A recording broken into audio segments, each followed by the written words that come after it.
Yan, so share ko lang isa sa mga binili kong or ilan-ilan sa mga binili kong ah accessory. Yung iba, ewan ko matuturing mga accessory para dito sa Geely EX2. Isa doon is tong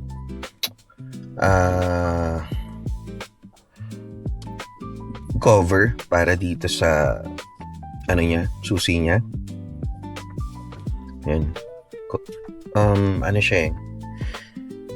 Bali, parang siyang enclosure ng remote ng susi.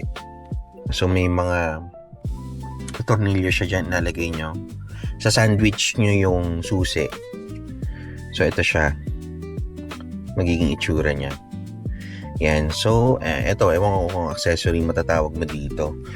Another one is yung sa, ano niya, yung mga sa gulong. Ayan, yung tire pressure monitoring system niya. So, bumili ako ng hiwalay kasi nga, dito, makikita mo lang yung problem dun sa gulong kapag may kumbaga pag may issue na dito lang sa dashboard, pero hindi mo makikita dito sa pinaka infotainment niya kung ano yung current condition ng gulong. So I opted to buy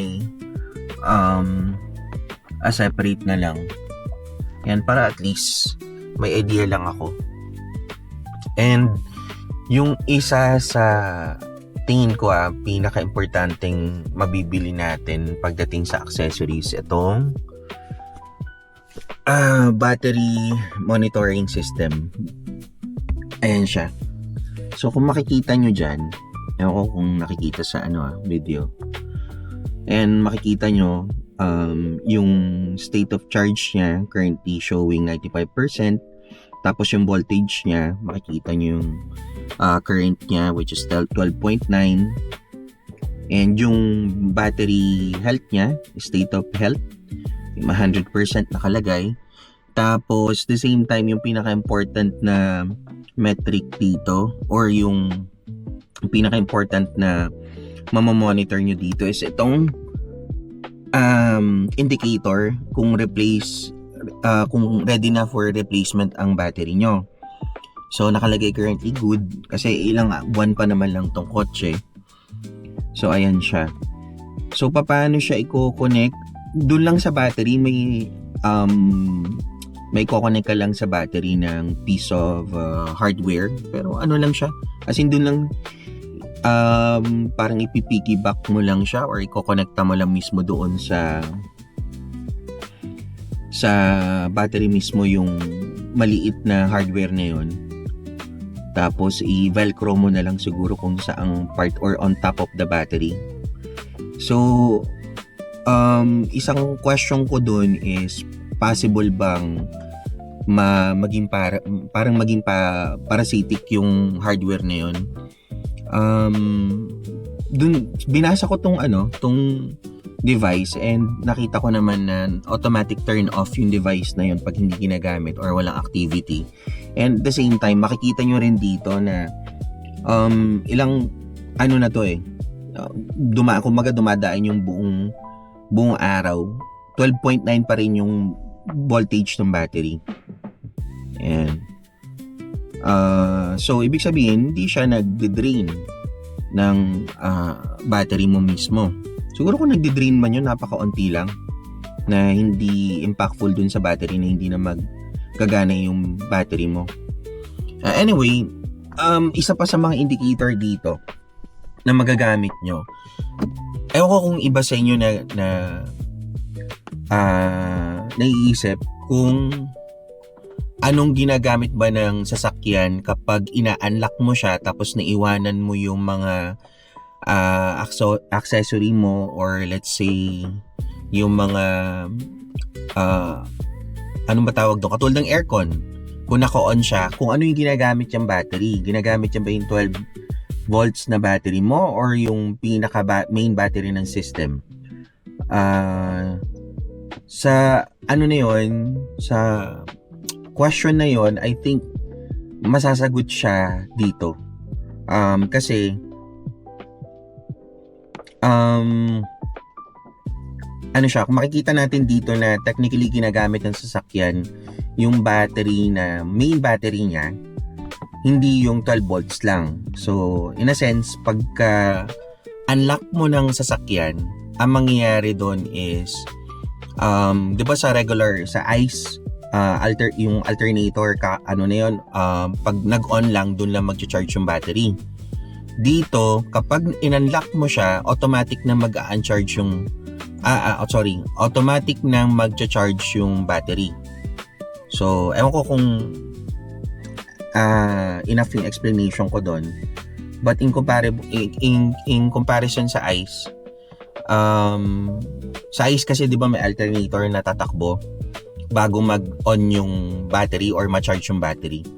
So, in a sense, kapag naka-accessory mode lang siya, hindi pa tumatakbo yung alternator mo doon. So, battery lang yung gagamitin mo, yung kumbaga yung current charge ng battery mo yung magagamit mo sa mga accessory mo.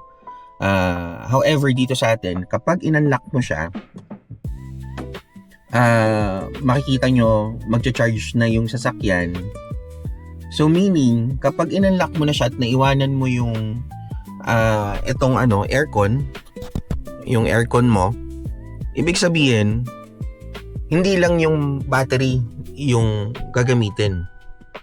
Yung kumbaga yung juice ng battery ng 12 volt natin.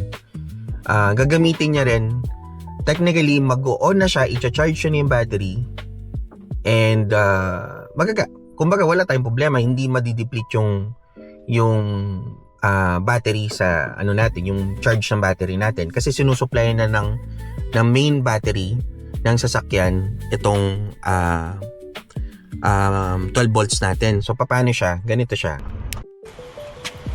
Nakalock siya. Ayan. Sa unlock natin. Pagka-unlock, makikita nyo. Ayan. Mag-ano na siya. Mag-charge na. Ayan. So, ulitin ko So, unlock. Muna natin. I-lock muna natin yung sakyan. Ayan. So, naka-off siya. Mapapansin nyo dyan mamaya. From 14 to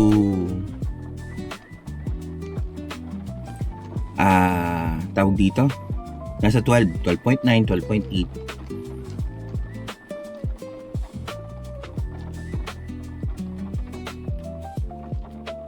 Fast forward na lang natin.